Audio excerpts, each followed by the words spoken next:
তো গাইস, বৃষ্টিতে আমাদের হাওরের এদিকে পানি অনেকটা বেড়ে গেছে, তাই শুনলাম যে নতুন পানিতে নাকি অনেক মাছ পাওয়া যাইতেছে। তাই আজকে আমরা মাছ ধরতে যাব হচ্ছে হাওরে, এন্ড সাথে আপনাদেরকেও নিয়ে যাব। তো এই ভিডিওটা খুবই স্পেশাল। চলুন দেখি আমরা আজকে কতগুলা মাছ পাই। সেই সাথে আমার ইচ্ছা হচ্ছে যতগুলা মাছ পাবো তার অর্ধেক মাছ নিব হচ্ছে আমি, এন্ড বাকি অর্ধেক হচ্ছে আপনারা। তো আসসালামু আলাইকুম এভরিওয়ান, আমি শাকিল নূর আছি কিশোরগঞ্জ থেকে। তো আজকে সকাল সকাল হচ্ছে আমরা বের হয়েছি হাওরে যাব মাছ ধরার জন্য। আমার সাথে রয়েছে আমার দুইটা মামাতো ভাই, এবং আমার ইচ্ছা হচ্ছে যে আজকে হাওর থেকে একদমই দেশি মাছ ধরার জন্য। মানে আমরা তো সবাই বাজার থেকে চাষের মাছ কিনে খেয়ে অভ্যস্ত, তাই হঠাৎ করে একদিন যদি হাওরের টাটকা দেশি মাছ পাওয়া যায় তাহলে বিষয়টা কেমন হয়? মন্দ হয় না অবশ্যই। তো এভাবে জালি দিয়ে মাছ ধরাটা কিন্তু মোটামুটি ভালোই কষ্টের একটা কাজ। তাই আমি 4 জনকে নিয়ে এসেছি মাছ ধরার জন্য। 2 জন জালি দিয়ে মাছ ধরবে এবং একজন ভিডিও শুট করবে এবং একজন জালি থেকে মাছ নিবে। তাই আজকে আমাদের মাছ ধরতে আশা করা যায় যে বেশি দেরি হবে না। এবং মজার ব্যাপার হচ্ছে যে আজকে হাওরে অনেক মাছ পাওয়া যাইতেছে, কারণ হাওরে আসছে নতুন পানি। সাধারণত যখনই হাওরে নতুন পানি আসে তখন মাঝখান থেকে মাছগুলো একদমই কিনারের মধ্যে চলে আসে, যার ফলে অনেক সহজেই বেশি মাছ ধরা যায়। তো জাল দিয়ে খেয়াল দেওয়ার পর আপনারা দেখতেই পারতেছেন যে জালে একদমই দেশি সুন্দর মাছ উঠতেছিল, আর এটা দেখার পর আমার ভালো লাগতেছিল, কারণ আমি মূলত আজকে হাওরে আসছিলামই হচ্ছে দেশি মাছ ধরার জন্য।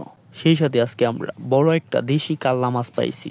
এটা ক্যামেরার সামনে দেখায় দেখায় বারবার মানে ওরা মজা পাইতেছিল আর কি। তাই আপনারা জাস্ট মাছের কালারটার দিকে একটু লক্ষ্য করুন। সাধারণত যখন বৃষ্টির সিজন থাকে তখন এই মাছগুলার অটোমেটিকলি কালারের দিক থেকে অনেক সুন্দর হয়ে যায়। আমি জানি না সেটা কিভাবে হয়, কিন্তু এটা দেখতে যতটা সুন্দর লাগে এবং খাইতেও ততটাই মজা।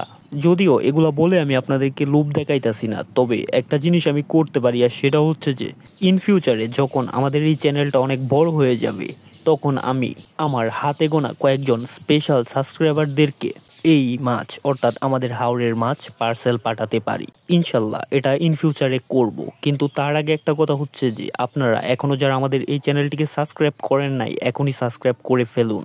আমি ইন ফিউচারে আপনাদের জন্য আরো স্পেশাল আরো ইন্টারেস্টিং কন্টেন্ট নিয়ে আসবো এই চ্যানেলে। সেজন্য আমার আপনাদের সাপোর্ট দরকার। শুধু সাপোর্ট দরকার না, মানে প্রচুর প্রচুর প্রচুর সাপোর্ট দরকার। ওকে, তো যাই হোক গাইস, আপনারা দেখতেই পাচ্ছেন যে আমরা একদমই অল্প পানিতে খেয়াও দিতেছি, মানে খুব বেশি পানিতে না, একদম অল্প পানিতেই এইরকম মাছ উঠতেছে। এটার গ্রামের ভাষায় বলে হচ্ছে উজান মাছ।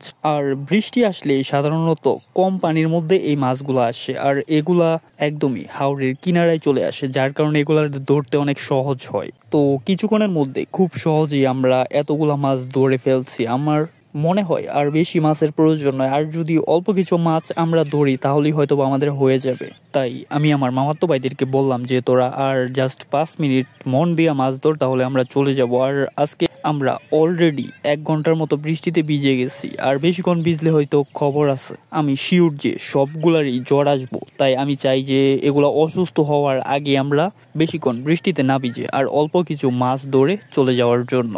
তো আজকে আমরা বেশি পাইছি হয়েছে পুঁটি মাছ। অন্যান্য দিন অন্যান্য মাছও থাকে, বাট আজকেও আছে 5 মিশালি, কিন্তু বেশিরভাগই হচ্ছে পুঁটি মাছ, কারণ বৃষ্টির সময় পুঁটি মাছটা একটু বেশি আসে। তো গাইস, আপনারা বিশ্বাস করবেন কিনা জানি না, আমরা কিন্তু ইতিমধ্যেই 1 থেকে 1.5 কেজির মতো মাছ ধরে ফেলছি। আসলে এটা আমাদের জন্য যথেষ্ট। তাই আমরা আস্তে আস্তে করে আমাদের জালগুলোকে ধুয়ে টানের দিকে উঠে যাওয়ার চেষ্টা করতেছি। এবং আমি শেষ আমার মামাতো ভাইকে বললাম যে আপনাদেরকে দেখানোর জন্য যে কতগুলা মাছ আমরা পাইছি, এন্ড ও হচ্ছে খুবই সুন্দর করে জালের মধ্যে ঢেলে তারপরে দেখাইতেছে যেন আপনাদের দেখতে কোনো সমস্যা না হয়। তো গাইস, আজকের ভিডিওটা এ পর্যন্তই ছিল। আপনারা যদি এরকমই ইন্টারেস্টিং ভিডিও দেখতে চান তাহলে অবশ্যই আমাদের চ্যানেলটিকে সাবস্ক্রাইব করে আমাকে সাপোর্ট করতে হবে, তবেই আমি আপনাদের জন্য নেক্সট টাইম আরো ইন্টারেস্টিং কিছু নিয়ে আসব।